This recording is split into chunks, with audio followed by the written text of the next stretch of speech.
बोलो भारत माता की ಹಿಂದಿದ್ದವ್ರು ಯಾರು ಹೇಳ್ತಾನೆ ಇಲ್ಲ. ಮುಂಜಾನೆ ಯಾರು ತಿಂಡಿ ತಿಂದಿಲ್ವಾ ಮಕ್ಕಳೆಲ್ಲ? बोलो भारत माता की, बोलो भारत माता की. ಆತ್ಮೀಯರೇ, ಇವತ್ತು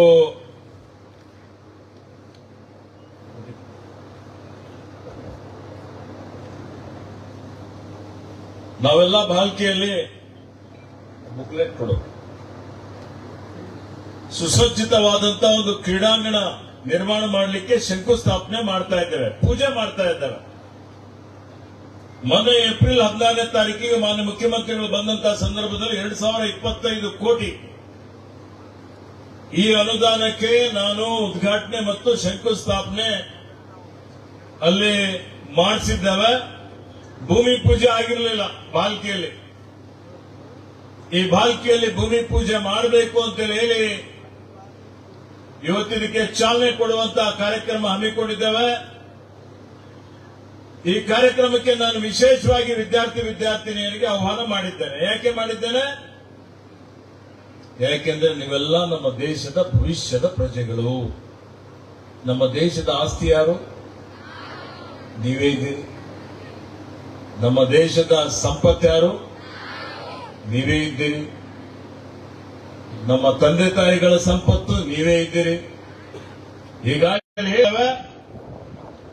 ಇದರಲ್ಲಿ ಪುರಸಭೆ ಅಧ್ಯಕ್ಷರಿದ್ದಾರೆ, ಉಪಾಧ್ಯಕ್ಷರು, ಎಲ್ಲ ಸದಸ್ಯರುಗಳಿದ್ದಾರೆ, ಗ್ಯಾರಂಟಿ ಅಧ್ಯಕ್ಷರಿದ್ದಾರೆ, ಎಸ್ಪಿ ಅವರು, ನಮ್ಮ ಡಿಸಿಎಫ್ ಅವರು, ಎಲ್ಲ ಅಧಿಕಾರಿಗಳಿದ್ದಾರೆ, WPWD ಇತರ ಎಲ್ಲರೂ ವೇದಿಕೆ ಮೇಲೆ ಮತ್ತು ವೇದಿಕೆ ಕೆಳಗಡೆ ಎಲ್ಲ ಪ್ರಮುಖವಾದಂತ ನಮ್ಮ ಗಣ್ಯಮಾನ ವ್ಯಕ್ತಿಗಳು, ಜನಪ್ರತಿನಿಧಿಗಳು.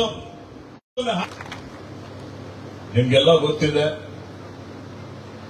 ಬಾಲ್ಕಿಯಲ್ಲಿ ನಾವು ಕ್ರೀಡಾಂಗಣ ನಿರ್ಮಾಣ ಮಾಡಲಿಕ್ಕೆ ಪ್ರಯತ್ನ ಮಾಡ್ತಾ ಇದ್ದೇವೆ. ಹಿಂದಿನಿಂದ ನಿವೇಶನದ ಕೊರತೆ ಇತ್ತು. ಅಲ್ಲಿ ಒಂದು ಪದವಿ ಕಾಲೇಜ್ ಕಟ್ಟಿದ್ದೇವೆ ನಾವು.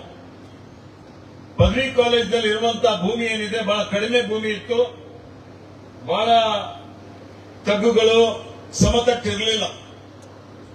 ಆ ಭೂಮಿ ಕ್ರೀಡಾಂಗಣ ನಿರ್ಮಾಣ ಮಾಡಲಿಕ್ಕೆ ನನಗೆ ಎಲ್ಲ ಅಧಿಕಾರಿಗಳು ವರದಿ ಕೊಟ್ಟ ಮೇಲೆ ನೋಡಿದ್ರೆ ಇದು ಅರಣ್ಯ ಇಲಾಖೆಗೆ ಸೇರ್ಪಡೆ ಆದಂತಹ ಭೂಮಿ. ಕಾಯ್ದೆ ಕಾನೂನು ಪ್ರಕಾರ ಅರಣ್ಯ ಇಲಾಖೆ ಭೂಮಿ ಯಾರಿಗೂ ಕೊಡ್ಲಿಕ್ಕೆ ಬರಲ್ಲ, ಮಾರಾಟ ಮಾಡಲಿಕ್ಕೂ ಬರಲ್ಲ, ಗ್ರ್ಯಾಂಡ್ ಮಾಡಲಿಕ್ಕೂ ಬರಲ್ಲ, ಅರಣ್ಯೇತರ ಚಟುವಟಿಕೆಗಳಿಗೆ ಉಪಯೋಗ ಮಾಡಲಿಕ್ಕೂ ಬರಲ್ಲ. ಹೀಗಾಗಿ ಏನ್ ಮಾಡಬೇಕು ಅಂತ ಹೇಳಿ ನಾನೇ ಅರಣ್ಯ ಸಚಿವನಿದ್ದ ಕಾರಣ ನಾವು ಅರಣ್ಯ ಭೂಮಿ ಕೊಡಬೇಕು ಅಂದ್ರೆ ಸರ್ಕಾರದಿಂದ ಪರ್ಯಾಯ ಭೂಮಿ ಕೊಡಬೇಕು. ಈಗ 18.5 ಎಕರೆ ಭೂಮಿ ತಗೊಂಡಿದ್ದೇವೆ. 18.5 ಎಕರೆ ನಮ್ಮ ತಹಶೀಲ್ದಾರ್ ಡಿಸಿಗೆ ಹೇಳಿ ನಾನು ಪರ್ಯಾಯವಾಗಿ ಬೇರೆ ಕಡೆ 18.5 ಎಕರೆ ಜಿಲ್ಲೆಯಲ್ಲಿ ತಗೊಂಡಿದ್ದೇನೆ ಅರಣ್ಯಕ್ಕೆ. ಆ ಭೂಮಿ ತಗೊಂಡು ಕೇಂದ್ರ ಸರ್ಕಾರದ ಅನುಮೋದನೆ ಪಡೆದುಕೊಂಡು ಈ ಭೂಮಿ ಮಂಜೂರಾತಿ ಮಾಡಿ ಕ್ರಮಬದ್ಧವಾಗಿ ಇವತ್ತು ಈ ಒಂದು ಕಾರ್ಯಕ್ರಮಕ್ಕೆ ಸುಮಾರು 15 ಕೋಟಿ ರೂಪಾಯಿ ಒಂದು ಯೋಜನೆಯನ್ನು ಹಾಕಿಕೊಂಡು ಇಡೀ ಜಿಲ್ಲೆಯಲ್ಲೇ ನಮ್ಮ ಭಾಗದಲ್ಲಿ ಇಂಥ ಕ್ರೀಡಾಂಗಣ ಮತ್ತೆಲ್ಲೂ ಇರಬಾರದು, ವಿಶೇಷವಾದಂತಹ ಕ್ರೀಡಾಂಗಣ ಇರಬೇಕು. ಇವತ್ತಿಲ್ಲಿ ರಾಜ್ಯ ಮಟ್ಟದ ಅಷ್ಟೇ ಅಲ್ಲ, ರಾಷ್ಟ್ರೀಯ ಮಟ್ಟದ ಕ್ರೀಡಾಕೂಟಗಳು ಇಲ್ಲಿ ನಡೆಸಬೇಕು ಅಂತ ಹೇಳಿದಾಗ ನಡೆಸುವಂತಹ ಒಂದು ಯೋಜನೆ ಹಾಕಬೇಕು ಅಂತ ಹೇಳಿ ವಿನ್ಯಾಸ ತಯಾರು ಮಾಡಿದ್ದೀವಿ. ನೀವು ಬಂದು ನೋಡಬಹುದು. ಇಲ್ಲಿ ಈ ಕ್ರೀಡಾಂಗಣದಲ್ಲಿ ಹೊರಾಂಗಣ ಇದೆ, ಒಳಾಂಗಣ ಇದೆ. ಇಲ್ಲಿ ನಾವು ಸ್ವಿಮ್ಮಿಂಗ್ ಪೂಲ್ ಮಾಡ್ತಾ ಇದ್ದೇವೆ, ಇಲ್ಲಿ ಜಿಮ್ ಮಾಡ್ತಾ ಇದ್ದೇವೆ, ಇಲ್ಲಿ ಕಬಡ್ಡಿ, ಫುಟ್ಬಾಲ್ ಗ್ರೌಂಡ್ ಇದೆ, ಕ್ರಿಕೆಟ್ ಗ್ರೌಂಡ್ ಇದೆ, ಇಲ್ಲಿ ಬ್ಯಾಡ್ಮಿಂಟನ್ ಕೋರ್ಟ್ ಇದೆ, ಎಲ್ಲಾ ರೀತಿಯಲ್ಲಿ ಕಬಡ್ಡಿ ಇದೆ, ದೇಸಿ ಆಟಗಳು. ಇವೆಲ್ಲವೂ ಸೇರಿ ಇವತ್ತು ಒಂದು ವಿಶಿಷ್ಟವಾದಂತ ಒಂದು ವಿನ್ಯಾಸವನ್ನು ಮಾಡಿ ಈ ಕ್ರೀಡಾಂಗಣ ನಾವು ನಿರ್ಮಾಣ ಮಾಡ್ತಾ ಇದ್ದೇವೆ. ಹೀಗಾಗಿ ಇವತ್ತು ನಿಮ್ಮೆಲ್ಲರಿಗೆ ವಿದ್ಯಾರ್ಥಿನಿಯರು, ಇವತ್ತು ನಿಮಗೆ ನಾನು ಏನ್ ಹೇಳ ಬಯಸ್ತಾ ಇದ್ದೀನಿ ಅಂದ್ರೆ, ಇಂದಿನ ದಿನಮಾನಗಳಲ್ಲಿ ಆಧುನಿಕ ಯುಗ ಇದೆ.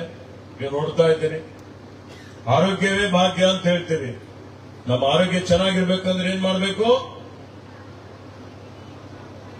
ನಾವೆಲ್ಲರೂ ಇವತ್ತು ರೋಗ ನಿರೋಧಕ ಶಕ್ತಿ ಬೆಳೆಸ್ಕೊಳ್ಬೇಕು. ಮೊನ್ನೆ ಕರೋನಾ ನೋಡಿದಿರಲ್ಲ, ಯಾರ ರೋಗ ನಿರೋಧಕ ಶಕ್ತಿ ಯಾರ ಹತ್ರ ಇದೆ ಅವ್ರು ಉಳ್ಕೊಂಡ್ಬಿಟ್ಟಿದ್ದಾರೆ. ಯಾರು ದುರ್ಬಲ ಇದ್ದಾರೆ ಹೋಗ್ಬಿಟ್ಟಿದ್ದಾರೆ, ಅವ್ರು ನಮಗೆ ಆಗ್ಲಿ ಹೋಗಿದಾರ ಇಲ್ಲ. ಅದಕ್ಕೆ ನೀವೆಲ್ಲ ಇವತ್ತು ಶಾರೀರಿಕವಾಗಿ ಸದೃಢವಾಗಿರ್ಬೇಕು. ಬರೀ ಮಾನಸಿಕವಾಗಿ ಪ್ರಬುದ್ಧ ಆಗಿದ್ರೆ ಸಾಲದು. ಇವತ್ತು ನೋಡಿ, ಶಕ್ತಿಯೇ ಜೀವನ, ದುರ್ಬಲತೆ ಮರಣ. ಯಾರು ಹೇಳಿದ್ದಾರೆ? Strength is life, weakness is death. ಯಾರು ಹೇಳಿದ್ದಾರೆ? ವಿವೇಕಾನಂದರವರು ಹೇಳಿದ್ದಾರೆ. ಅದಕ್ಕೆ ಶಕ್ತಿ ಹೆಂಗ್ ಬರ್ತದ? ಆರೋಗ್ಯ ಚೆನ್ನಾಗಿರ್ಬೇಕಲ್ಲ. ಆರೋಗ್ಯ ಚೆನ್ನಾಗಿರ್ಬೇಕು ಅಂದ್ರೆ ಏನ್ ಮಾಡ್ಬೇಕು? ಇವತ್ತು ನೀವು ಬಾಲ್ಯದಿಂದಲೇ ವ್ಯಾಯಾಮ ಮಾಡಬೇಕು, ಧ್ಯಾನ ಮಾಡಬೇಕು, ಯೋಗ ಮಾಡಬೇಕು, ಕ್ರೀಡಾಕೂಟಗಳಲ್ಲಿ ಭಾಗವಹಿಸಬೇಕು, ಮತ್ತೆ ಶಾರೀರಿಕವಾಗಿ ಸದೃಢವಾಗಿ ಆರೋಗ್ಯವಂತರಾಗಿ ಬೆಳಿಬೇಕು. ಇದು ಆಗ್ತಾ ಇಲ್ಲ. ಇವತ್ತು ನಿನ್ನೆನ ನಾನು ಗೃಹ ಆರೋಗ್ಯದ ಕಾರ್ಯಕ್ರಮಕ್ಕೆ ಚಾಲನೆ ಕೊಟ್ಟೆ. ಅದರಲ್ಲಿ ಸಣ್ಣ ಮಕ್ಕಳಿಗೆ ಬಿಪಿ ಇದೆ, ಶುಗರ್ ಇದೆ, ಹೃದಯ ಕಾಯಿಲೆ ಇದೆ, ಕಿಡ್ನಿ ಕಾಯಿಲೆ ಇದೆ. ಅದರಲ್ಲಿ ಬಾಲಕಿರು ನೀವೆಲ್ಲ ಮೆದುಳು ಬಹಳ ಫಾಸ್ಟ್ ಇದೆ ನಿಮ್ದು, ಬಹಳ ದೊಡ್ಡ ಮಟ್ಟದಲ್ಲಿ ಪ್ರತಿಭಾವಂತರಿದ್ದೀರಿ. ಆದರೆ ನಿಮ್ಗೆಲ್ಲ ಶಕ್ತಿ ಇಲ್ಲ. ನಿಮ್ ಹೈಟ್ ನೋಡಿದ್ರೆ ಇಷ್ಟೇ ಇರುತ್ತೆ, 4.5 ಫೀಟ್ 5 ಫೀಟ್. ತೂಕ ನೋಡಿದ್ರೆ 30, 40, 45. ಶಕ್ತಿಯುತವಾಗಿರ್ಬೇಕೇ ಇಲ್ಲ. ನೀವು ನೋಡಿದ್ರೆ ಎದುರಿನವ್ರು ಹೆದರ್ಬೇಕು. ಆ ರೀತಿಯಲ್ಲಿ ನೀವು ಆರೋಗ್ಯಕರವಾಗಿ ಬೆಳಿಬೇಕು ಅಂದ್ರೆ ಬರೀ ಪಠ್ಯಕ್ರಮ ಅಷ್ಟೇ ಅಲ್ಲ, ಪಠ್ಯೇತರ ಚಟುವಟಿಕೆಗಳಲ್ಲೂ ನೀವು ಭಾಗವಹಿಸಬೇಕು. ವಿದ್ಯಾರ್ಥಿಗಳಿದ್ದೀರಪ್ಪ ನೀವು ಇವತ್ತು ಯಾರೋ ಬರ್ತಾರೆ ನನ್ನ ಉದ್ಧಾರ ಮಾಡ್ತಾರೆ ಅಂತಲ್ಲ, ನೀವೇ ಮುನ್ನುಗ್ಬೇಕು, ಬೆವರು ಸುರಿಸಬೇಕು, ನಿದ್ರೆ ಕೆಡಬೇಕು. ಅಂತಿಮವಾಗಿ ನಿಮ್ಮ ಜೀವನದಲ್ಲಿ ನೀವು ಯಶಸ್ಸುಗೊಳಿಸಬೇಕು. ಹಿಂತಿರುಗಿ ನೋಡಬೇಡಿ, ಮುಂದೆ ಹೋಗಿ. ಅನಂತ ಶಕ್ತಿ, ಅನಂತ ಉತ್ಸಾಹ, ಅನಂತ ತಾಳ್ಮೆಗಳಿದ್ದರೆ ಮಹತ್ ಕಾರ್ಯಗಳು ಮಾಡಲಿಕ್ಕೆ ಸಾಧ್ಯ ಇದೆ ಅಂತ ಹೇಳ್ತಾರೆ. ಯಾರು ಹೇಳಿದ್ದಾರೆ? ಯಾರು ಹೇಳಿದಾರಪ್ಪ ಹೇಳ್ರಿ. ಮತ್ತೆ ಅದಕ್ಕೆ ಯಾರು ಮಕ್ಕಳು ಯಾರು ಹುಡುಗರು ಯಾರು ಮಾತಾಡ್ತಾ ಇಲ್ಲ, ಸುಮ್ಮನೆ ಕೂತಿದ್ದೀರಿ. ಯಾಕೆ ಅಂದ್ರೆ ಮಾನಸಿಕವಾಗಿ ದುರ್ಬಲ ಆಗಬಾರ್ದು. ಈ ಆಧುನಿಕತೆ ನಮ್ಮೆಲ್ಲ ನಿದ್ರೆ ಕೆಡಿಸ್ಬಿಟ್ಟಿದೆ. ನೋಡ್ತಾ ಇದ್ದಾನೆ, ಎಲ್ಲರೂ ನನಗೂ ಸೇರಿಸಿಕೊಂಡು ಬರೀ ಮೊಬೈಲ್. ಬೆಳಿಗ್ಗೆ ಇದ್ರೆ ಮೊಬೈಲ್, ಮುಂಜಾನೆ ಹೇಳಿದ್ರು ಮೊಬೈಲ್, ಮಧ್ಯಾಹ್ನ ಮೊಬೈಲ್, ರಾತ್ರಿನೂ ಮೊಬೈಲ್, ಮಲ್ಕೊಂಡ್ರು ಎದೆ ಮೇಲೆ ಮೊಬೈಲ್ ಇಟ್ಕೊಂಡು ಮಲ್ಕೊಂತ ಪಾಳಿ ಬಿಟ್ಟಿದೇ ಇಲ್ಲ. ಮೊಬೈಲ್ 4 ಗಂಟೆ 3 ಗಂಟೆಗಿಂತ ಜಾಸ್ತಿ ಉಪಯೋಗ ಮಾಡಿದ್ರೆ ನಿಮ್ಮ ಆರೋಗ್ಯ ಕೆಡ್ತದೆ, ತಜ್ಞರ ವರದಿ ಹೇಳ್ತದೆ. ಅರ್ಥ ಆಯ್ತಾ? ಯಾವುದಕ್ಕೆ ಉಪಯೋಗ ಮಾಡಬೇಕು. ಅಧ್ಯಯನ ಮಾಡಲಿಕ್ಕೆ, ಸಂಶೋಧನೆ ಮಾಡಲಿಕ್ಕೆ, ಮಾಹಿತಿ ಪಡೀಲಿಕ್ಕೆ. ಕೆಟ್ಟದ್ದನ್ನು ನೋಡಬಾರದು. ಇಂದಿನ ಯುವ ಶಕ್ತಿ ಅಣುಶಕ್ತಿ ಇದ್ದ ಹಾಗೆ. ಯುವಕರು ಮನಸ್ಸು ಮಾಡಿದ್ರೆ ಏನೇ ಒಂದು ಬದಲಾವಣೆ ಮಾಡಬಹುದು, ಪರಿವರ್ತನೆ ಮಾಡಬಹುದು. ಅದಕ್ಕೆ ಇವತ್ತು ನಿಮ್ಮೆಲ್ಲರಿಗೆ ಒಂದು ಸಲಹೆ ಏನಿದೆ ಅಂತ ಹೇಳಿದ್ರೆ, ನೀವೆಲ್ಲ ದೊಡ್ಡ ಮಟ್ಟದಲ್ಲಿ ಬೆಳೀತಾ ಇದ್ದೀರಿ. ಜಗತ್ತು ನಮ್ಮ ಕಡೆ ನೋಡ್ತಾ ಇದೆ. ಯಾಕೆ ನೋಡ್ತಾ ಇದೆ? ನಮ್ಮ ಇರಬೇಕು ಅಂದ್ರೆ ಏನ್ ಮಾಡ್ಬೇಕು? 2 ಕಡೆಯಿಂದ ಸಮಸ್ಯೆ ಇದೆ. ಒಂದು ಕಡೆ ಇವತ್ತು ಎಲ್ಲಾ ಕಡೆ ಮಾಲಿನ್ಯ ಇದೆ ಇಲ್ಲಪ್ಪ. ಆಹಾರದಲ್ಲಿ ಮಾಲಿನ್ಯ, ಗಾಳಿಯಲ್ಲಿ ಮಾಲಿನ್ಯ, ನೀರಿನಲ್ಲಿ ಮಾಲಿನ್ಯ. ಯಾಕೆ ಮಾಲಿನ್ಯ ಹೆಚ್ಚಿಗಾಗ್ತಾ ಇದೆ ಅಂತ ಹೇಳಿದ್ರೆ, ನಮ್ಮಲ್ಲಿರುವಂತಹ ಏನು ನೈಸರ್ಗಿಕ ಸಂಪತ್ತಿದೆ, ನಮ್ಮ ಪೂರ್ವಜರೆಲ್ಲರೂ ಮಿತವಾಗಿ ಬಳಕೆ ಮಾಡ್ತಾ ಇದ್ರು. ಆದರೆ ಇವತ್ತು ನಮ್ಗೆ ಎಸಿ ಬೇಕಾಗಿದೆ, ದೊಡ್ಡ ದೊಡ್ಡ ವಾಹನಗಳು ಬೇಕಾಗಿದ್ದಾವೆ, ದೊಡ್ಡ ದೊಡ್ಡ ಕಟ್ಟಡಗಳು ಕಟ್ತಾ ಇದ್ದಾವೆ, ದೊಡ್ಡ ದೊಡ್ಡ ಕೈಗಾರಿಕೆಗಳು ಬರ್ತಾ ಇದೆ. ಕೈಗಾರಿಕೆಗಳು ಹೊರಸೂಸುವಂತ ಏನಿವತ್ತು ಗ್ಯಾಸ್ ಇದೆ, ಅದರಿಂದ ಇವತ್ತು ಗಾಳಿಯಲ್ಲಿ ಮಾಲಿನ್ಯ ಬೆಳೀತಾ ಇದೆ. ನಗರಗಳು ಬೆಳೀತಾ ಇದೆ. ನಗರ ಬೆಳೆದಂಗೆ ಇವತ್ತು ತ್ಯಾಜ್ಯ ನೀರು, ರೊಚ್ಚ ನೀರೇನು ಹೇಳ್ತೀವಿ, ಇವತ್ತು ಆ ನೀರು ಇವತ್ತು ಯಾವುದರಲ್ಲಿ ಬೋರ್ವೆಲ್ ಅಲ್ಲಿ ಸೇರ್ತಾ ಇದೆ, ಬಾವಿಯಲ್ಲಿ ಸೇರ್ತಾ ಇದೆ, ನದಿಗಳಲ್ಲಿ, ಲೇಕ್ಗಳಲ್ಲಿ ಸೇರ್ತಾ ಇದೆ. ಇದನ್ನ ಕಲುಷಿತ ನೀರು ಕುಡಿತಾ ಇದ್ದೇವೆ. ಭೂಮಿ ಇದೆ, ಭೂಮಿ ಮೇಲೆ ಎಲ್ಲಾ ರೀತಿಯಲ್ಲಿ ಪೆಸ್ಟಿಸೈಡ್ ಹಾಕ್ತಾ ಇದ್ದೇವೆ. ಪೆಸ್ಟಿಸೈಡ್ಗಳು, ಔಷಧಿಗಳು ಹಾಕೋದ್ರಿಂದ ನಾವೇನು ಹಾಲು ಕುಡಿತಾ ಇದ್ದೇವೆ, ಹಾಲಲ್ಲಿ ಸಹಿತ ಮಾಲಿನ್ಯ ಇರುವಂತದ್ದು, ಕೆಮಿಕಲ್ ಇರುವಂತದ್ದು ನೋಡ್ತಾ ಇದ್ದೀವಿ. ಇದರಿಂದ ಕ್ಯಾನ್ಸರ್ ಬರುತ್ತೆ, ಮತ್ತೊಂದು ಬರುತ್ತೆ, ಸುಮಾರು ಬರ್ತಾ ಇದೆ. ಇದರ ಜೊತೆಯಲ್ಲಿ ಎಲ್ಲರೂ ಒತ್ತಡದಲ್ಲಿದ್ದೇವೆ. ನಿಮ್ ತಂದೆ ತಾಯಿಗಳು ನಿಮ್ಗೆ 80% ಇದ್ರೆ 90% ಯಾಕೆ ತಂದಿಲ್ಲ? 90% ಬಂದ್ರೆ 99 ಯಾಕೆ ಸಿಕ್ಕಿಲ್ಲ? ನನ್ನ ಮಗ ಬರೀ ಡಾಕ್ಟರ್ ಆಗ್ಬೇಕು. ನೋಡಿ, ನಿಮ್ಗೆ ಸಾಮಾನ್ಯ ಜ್ಞಾನ ಇರ್ಬೇಕು ಪ್ರತಿಯೊಬ್ಬರಿಗೂ. ಬಹಳ ಇಷ್ಟು ಅಷ್ಟು ಬೇಕನ್ನುವಂಥದ್ದಲ್ಲ. ಆ ಒತ್ತಡ ಪ್ರತಿಯೊಬ್ಬರಿಗೂ ಆಗಿದೆ, ಬರೀ ವಿದ್ಯಾರ್ಥಿಗಳಿಗಲ್ಲ, ಎಲ್ಲರಿಗೂ ಆಗಿದೆ. ಅದರ ಜೊತೆಯಲ್ಲಿ ವಿಶೇಷವಾಗಿ ನಮ್ಮ ಯುವಕರು ಅರ್ಥ ಮಾಡಿಕೊಳ್ಳಬೇಕು. ಇವತ್ತೇನಾಗಿದೆ, ಇಷ್ಟೊಂದು ಪ್ರತಿಭಾವಂತರಿದ್ರೂ ಎಲ್ಲ ದಾರಿ ಬಿಟ್ಟು ಹೋಗ್ತಾ ಇದ್ದಾರೆ. ಪಾಶ್ಚಿಮಾತ್ಯ ರಾಷ್ಟ್ರದ ಅನುಕರಣೆ ಆಗ್ತಾ ಇದೆ. ಅದಲ್ಲದಲ್ಲಿ ಪಟ್ಟಣಗಳಲ್ಲಿ ಬೀದರ್ ಇದೆ, ಕಲಬುರಗಿ ಇದೆ, ಬೆಂಗಳೂರಲ್ಲಿ ಹೇಳಲಿಕ್ಕೆ ಆಗೋದಿಲ್ಲ. ಯಾವುದೇ ಮಕ್ಕಳು ಇರಬಹುದು, ನಶೆ ಮಾಡುವಂಥದ್ದು, ಗುಟ್ಕಾ, ಮಟ್ಕಾ, IPL ಇವೆಲ್ಲ ಏನ್ ನಡೀತಾ ಇದೆ, ಸರಾಯಿ ಕುಡಿಯುವಂಥದ್ದು, ತಂಬಾಕು ಸೇವನೆ ಮಾಡೋದು. ಇದರಿಂದ ಏನಾಗ್ತದೆ? ತಂಬಾಕು ಸೇವನೆ ಮಾಡಿದ್ರೆ ನಿಮ್ಗೆ ಏನಾಗುತ್ತೆ? ಕ್ಯಾನ್ಸರ್ ಬರುತ್ತೆ. ಬರ್ತಾ ಇಲ್ಲ. ಇವತ್ತು ಸರಾಯಿ ಕುಡಿದ್ರೆ ಲಿವರ್ ಹಾಳಾಗುತ್ತೆ. ಆಗತ್ತಾ? ಈ ರೀತಿಯಲ್ಲಿ ಇವತ್ತು ನಶೆ ಮಾಡಿದ್ರೆ ಅಡಿಕ್ಟ್ ಆಗ್ಬಿಡ್ತಾನೆ. ಅಡಿಕ್ಟ್ ಆಗ್ಬಿಟ್ರೆ ಏನಾಗುತ್ತೆ? ನಿಮ್ಮ ಆರೋಗ್ಯನ ಸಂಪೂರ್ಣವಾಗಿ ಹಾನಿ ಆಗ್ಬಿಡುತ್ತೆ. ಅರ್ಥ ಆಯ್ತಾ? ಇವೆಲ್ಲ ಮಾಡಬಾರ್ದಲ್ಲ. ಇವೆಲ್ಲ ಮಾಡಿ ಅನಾರೋಗ್ಯ ಆಯ್ತು, ರೋಗಿಗಳಾದ್ರಿ ಅಂದ್ರೆ ಸಮಾಜಕ್ಕೆ ಏನ್ ಕೊಡುಗೆ ಕೊಡ್ತಾರಪ್ಪ? ನಿಮ್ ತಂದೆ ತಾಯಿಗಳಿಗೆ ಏನ್ ಕೊಡುಗೆ ಕೊಡ್ತೀರಿ? ಏನು ಕೊಡುಗೆ ಕೊಡೋದಿಲ್ಲ. ನಿಮ್ಮಿಂದ ಏನೇನೋ ನಿರೀಕ್ಷೆ ಮಾಡ್ತದೆ ಸಮಾಜ, ನಿಮ್ಮ ಪರಿವಾರ. ಅವರೆಲ್ಲರ ಜೀವನವೇ ಹಾಳಾಗ್ತದೆ, ನಿಮ್ ಜೀವನನೂ ಹಾಳಾಗ್ತದೆ. ಪಾಶ್ಚಿಮಾತ್ಯ ರಾಷ್ಟ್ರದ ಅನುಕರಣೆ ಮಾಡಲಿಕ್ಕೆ ಹೋಗಬೇಡಿ. ಇವತ್ತು ಆ ದೃಷ್ಟಿಯಿಂದ ಇವತ್ತು ತಮ್ಮೆಲ್ಲರಿಗೆ ತಾವೆಲ್ಲ ಒಳ್ಳೆ ನಾಗರಿಕರಾಗಬೇಕು, ಒಳ್ಳೆ ಪ್ರಜೆಗಳಾಗಬೇಕು ತಂದಿದ್ದೇವೆ. ನಿಮ್ಗೆಲ್ಲ ಫ್ರೀ ಬಸ್ ವ್ಯವಸ್ಥೆ ಮಾಡಿದ್ದೇವೆ. ಇವತ್ತು ಮಹಿಳೆಯರಿಗೆ 2,000 ಕೊಡ್ತಾ ಇದ್ದೇವೆ. ಜೊತೆಯಲ್ಲಿ ಎಲ್ಲಾ ಕಡೆ ಬಿಸಿ ಊಟ ಇರ್ಬೋದು. ಇವತ್ತು ನಮ್ಮ ಮಕ್ಕಳಿಗೆ ಖಾಸಗಿ ಶಾಲೆ ಇರ್ಬೋದು ಅಥವಾ ನಮ್ಮ ವಿಶೇಷವಾಗಿ ಏನು ಸರ್ಕಾರಿ ಶಾಲೆಗಳಲ್ಲಿ ವ್ಯಾಸಂಗ ಮಾಡ್ತಾ ಇರ್ತಕ್ಕಂಥ ಮಕ್ಕಳಿಗೆ ಇವತ್ತು ಏನು ಶಿಕ್ಷಕರ ನೇಮಕಾತಿ ಮಾಡಿದ್ದೀವಿ, ಕಲ್ಯಾಣ ಕರ್ನಾಟಕ ಅಭಿವೃದ್ಧಿ ಅಡಿಯಲ್ಲಿ ನಿಮಗೆ ಹೊಸ ಕೋಣೆಗಳು ಕೊಡ್ತಾ ಇದ್ದೀವಿ. ಪೀಠೋಪಕರಣ, ಪಾಠೋಪಕರಣ, ಆಟದ ಮೈದಾನ, ಕಂಪ್ಯೂಟರ್ ತರಬೇತಿ ಕೊಡುವಂತದ್ದಕ್ಕೆ ವ್ಯವಸ್ಥೆ, ಇಂಟರ್ನೆಟ್ ಸಂಪರ್ಕ ಕೊಡುವಂಥದ್ದು, ಹೀಗೆ ಹತ್ತಾರು ಎಲ್ಲಾ ರೀತಿಯಲ್ಲಿ ನಿಮಗೆ ಅಭಿವೃದ್ಧಿ ಮಾಡಬೇಕು. ನಿಮಗೆ ಗುಣಾತ್ಮಕ ಶಿಕ್ಷಣ ಕೊಡಲಿಕ್ಕೆ ಪ್ರಯತ್ನ ನಾವು ಮಾಡ್ತಾ ಇದ್ದೇವೆ. ನಿಮ್ಗೆ ಮುಂದೆ ನಿರುದ್ಯೋಗಿ ಸಮಸ್ಯೆ ಇದೆ, ಉದ್ಯೋಗ ಸೃಷ್ಟಿ ಮಾಡಬೇಕು. ನೀವೆಲ್ಲ ಮುಂದೆ ದೊಡ್ಡ ಕನಸುಗಳನ್ನ ಇಟ್ಕೊಳ್ರಿ ಅಂತ ಹೇಳ್ತಾರೆ. ಕನಸು ಕಾಣಿರಿ, ಪರಿಶ್ರಮ ಮಾಡಿರಿ, ಮತ್ತೆ ವಿಪುಲವಾದಂತಹ ಅವಕಾಶಗಳಿದೆ. ಇವತ್ತು ನಿಮಗೆ ನನಸು ಮಾಡಬೇಕು ಅಂದ್ರೆ ಯಾರ್ಯಾರು ದೊಡ್ಡ ಗುರಿಗಳು ಇಟ್ಕೊಳ್ತೀರಿ ಅವರೆಲ್ಲ ಯಶಸ್ವಿ ಆಗ್ತೀರಿ ಅನ್ನುವಂತ ಮಾತನ್ನು ಹೇಳಿಕೆ ಬಯಸ್ತಾ ಇದ್ದೀನಿ. The harder you work, the luckier you will get ಅಂತ.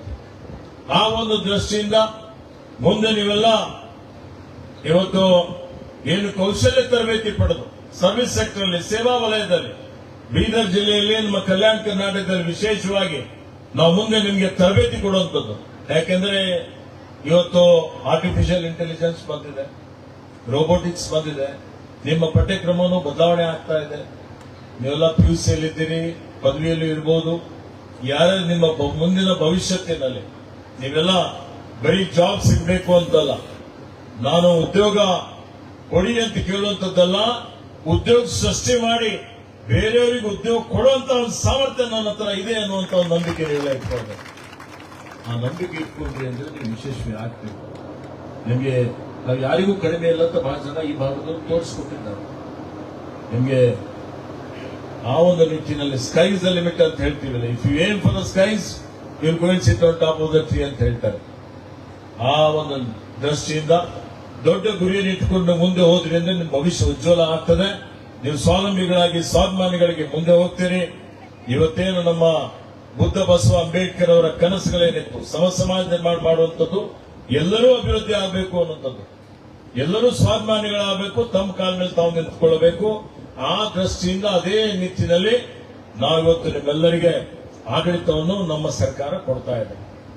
ಹಿಂದೆ ನೀವೆಲ್ಲ ಸೇರಿ ಕ್ರೀಡಾಂಗಣ ನಿರ್ಮಾಣ ಮಾಡಲಿಕ್ಕೆ ಬಹಳ ಸಲ ಚರ್ಚೆ ಆಗಿದೆ ನಮ್ಮಲ್ಲಿ. ಈಗಾಗಲೇ ಮೊನ್ನೆ ಲೋಕಸಭೆ ಚುನಾವಣೆ ಆಗಿದೆ ಅಲ್ಲ. ಲೋಕಸಭೆ ಚುನಾವಣೆಯಲ್ಲಿ ಬೀದರ್ ಲೋಕಸಭಾ ಕ್ಷೇತ್ರದ ಜನ ಬಹಳಷ್ಟು ಮತ ಕೊಟ್ಟಿದ್ದಾರೆ, ಬೆಂಬಲ ಕೊಟ್ಟಿದ್ದಾರೆ. ಯಾರಿಗೆ ಗೆಲ್ಲಿಸಿದ್ದಾರೆ?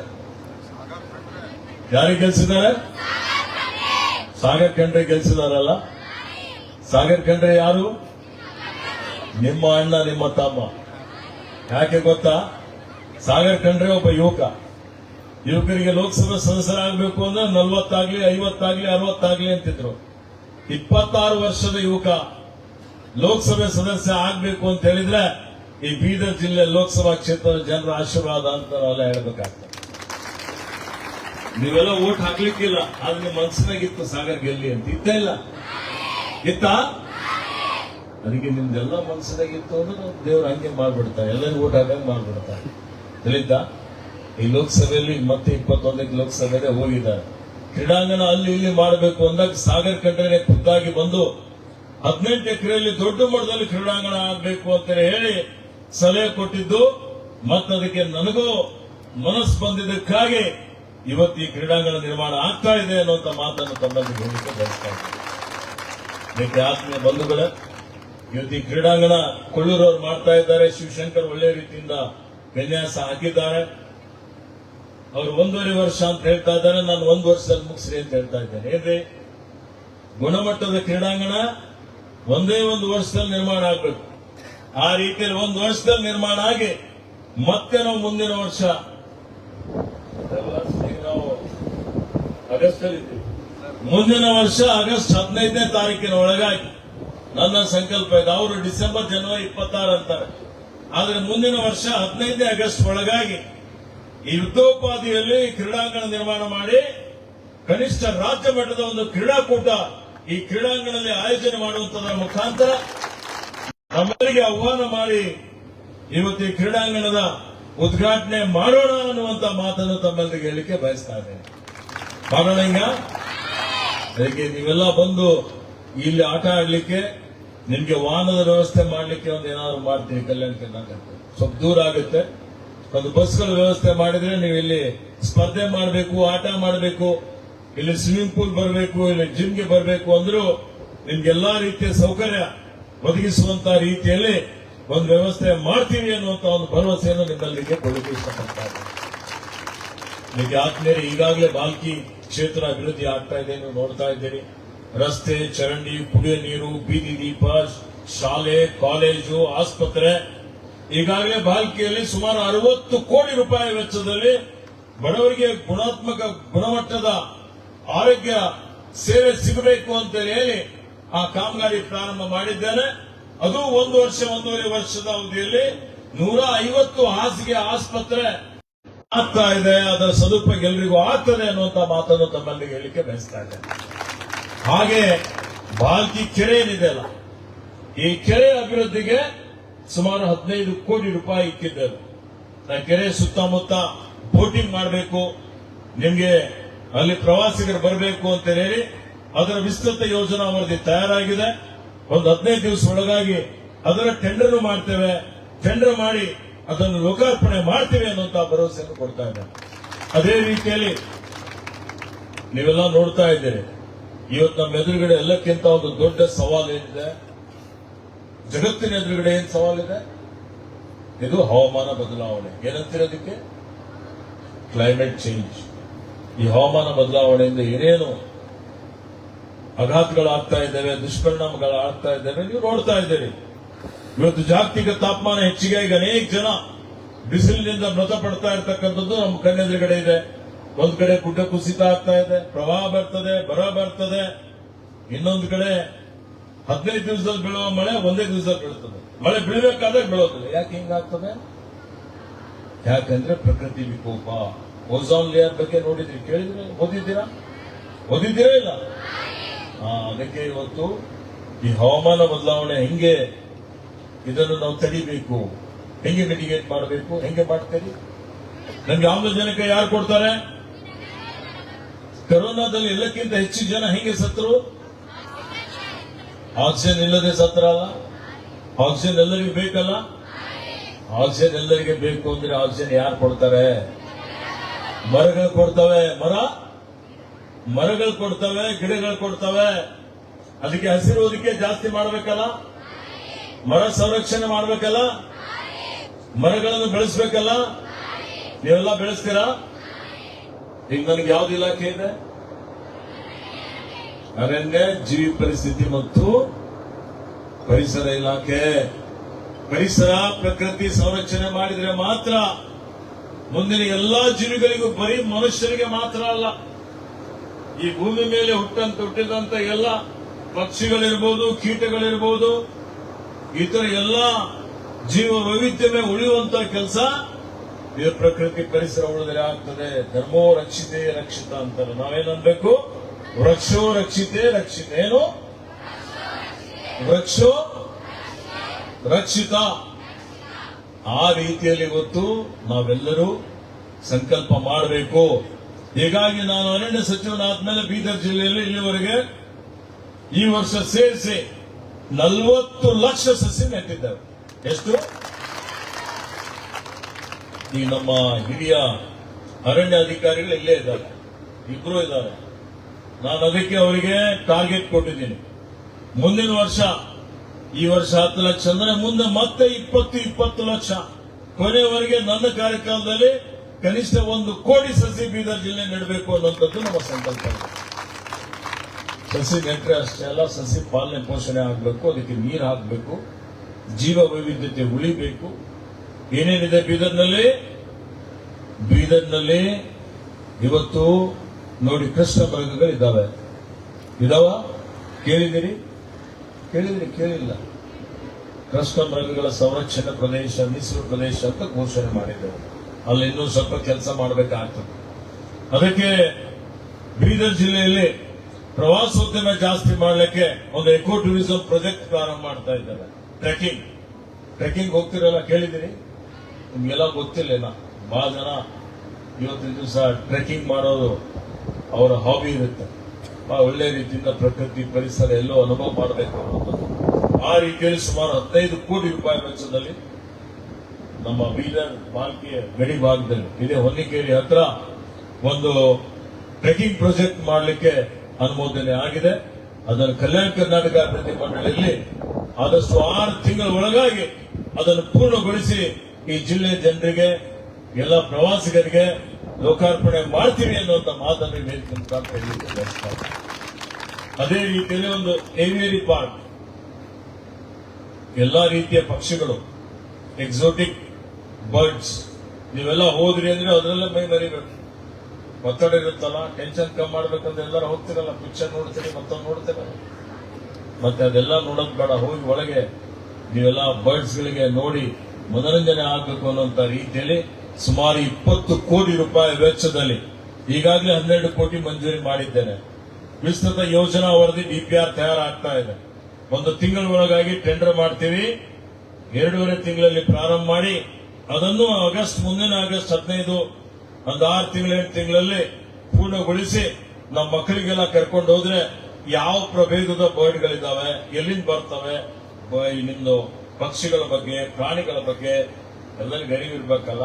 ಈ ಜಗತ್ತು ಬಹಳ ಸುಂದರ ಇದೆ. ನಾವು ಅಧ್ಯಯನ ಮಾಡುವಂಥದ್ದು ಬಹಳ ಇದೆ.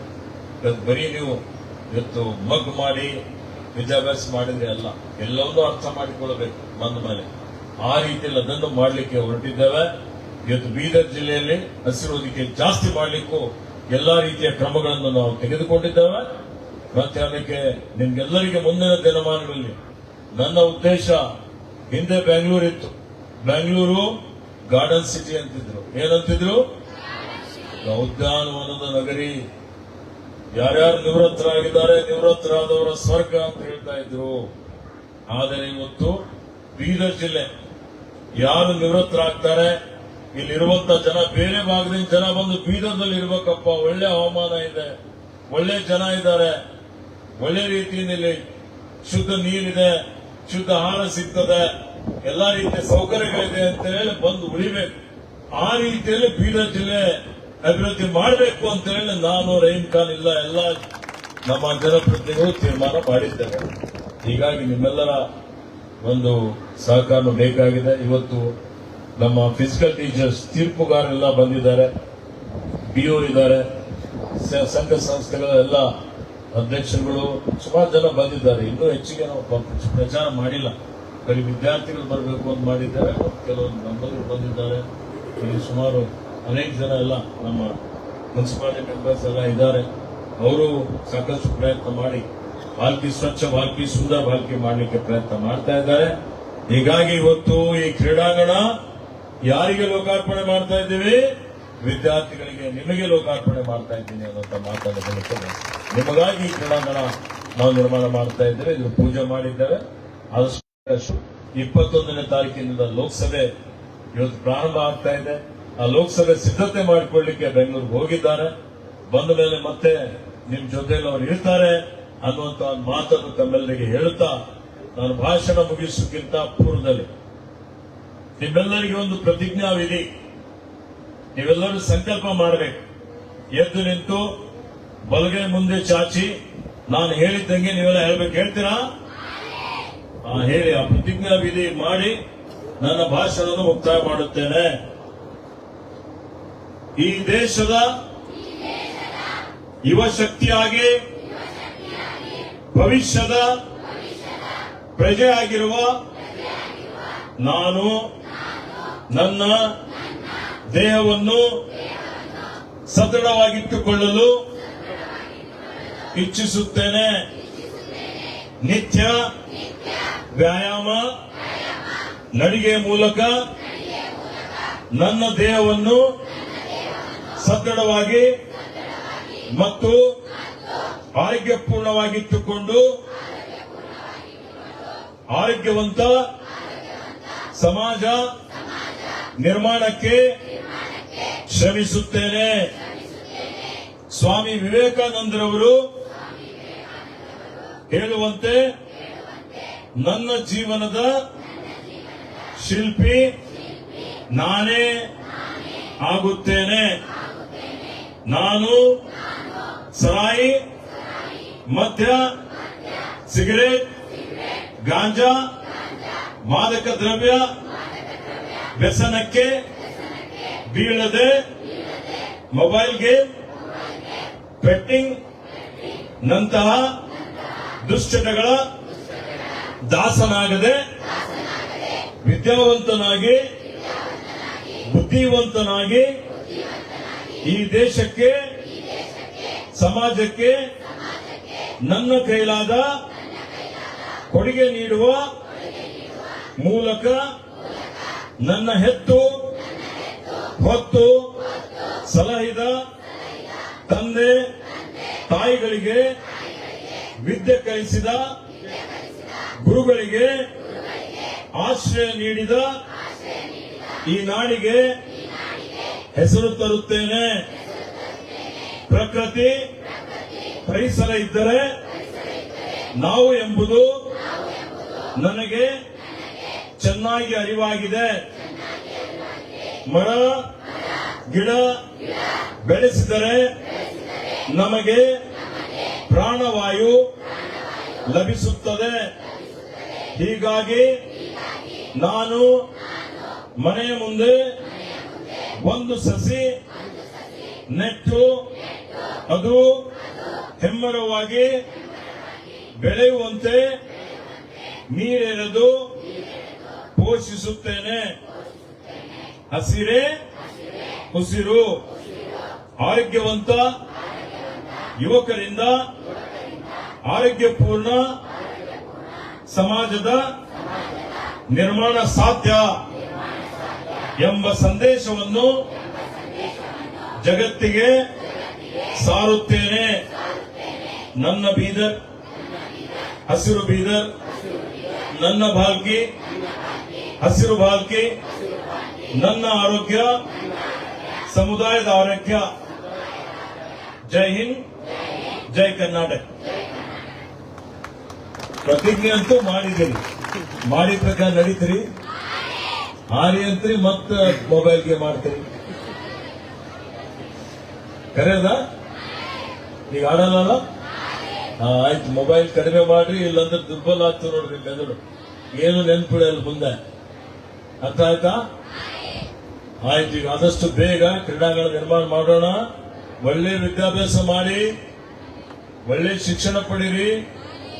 ಬರೀ ವಿದ್ಯಾವಂತರಷ್ಟೇ ಅಲ್ಲ, ಬುದ್ಧಿವಂತರಾಗ್ರಿ. ಆರೋಗ್ಯ ಚೆನ್ನಾಗಿ ಇಟ್ಕೋರಿ. ಇಟ್ಕೊಂಡು ಸ್ವಾವಲಂಬಿ ಆಗಿ ನಿಮ್ಮ ಪರಿವಾರಕ್ಕೆ ಸಮಾಜಕ್ಕೆ ಒಳ್ಳೆಯ ಕೊಡುಗೆ ಕೊಡ್ತೀರಿ ಅನ್ನುವಂತ ಒಂದು ವಿಶ್ವಾಸವನ್ನು ಇಟ್ಟುಕೊಂಡು ಕಾರ್ಯಕ್ರಮ ಆಯೋಜನೆ ಮಾಡಿದಂತ ಲೋಕೋಪಯೋಗಿ ಇಲಾಖೆಯ ಎಲ್ಲ ಅಧಿಕಾರಿಗಳಿಗೆ, ನಮ್ಮ ಜಿಲ್ಲಾ ಮಟ್ಟದ ಎಲ್ಲ ಅಧಿಕಾರಿಗಳಿಗೆ ಎಲ್ಲರಿಗೂ ಅಭಿನಂದಿಸಿ ನಿಮ್ಮೆಲ್ಲರಿಗೂ ಶುಭವನ್ನು ಹಾರೈಸಿ, ಮತ್ತೆ ನಮ್ಮೆಲ್ಲ ಬೆಂಬಲಿಗರು ಪಾಪ ಎಲ್ಲ ನಿಂತಿದ್ದಾರೆ, ಕುರ್ಚಿ ಇಲ್ಲದೆ ಎಲ್ಲ ಗಣ್ಯಮಾನ್ಯ ವ್ಯಕ್ತಿಗಳಿದ್ದಾರೆ, ಅವರೆಲ್ಲರಿಗೂ ನನ್ನ ಪರವಾಗಿ ಧನ್ಯವಾದಗಳನ್ನು ಅಭಿನಂದನೆ ಹೇಳಿ ನನ್ನ ಎರಡು ಮಾತು ಮುಗಿಸ್ತೇನೆ.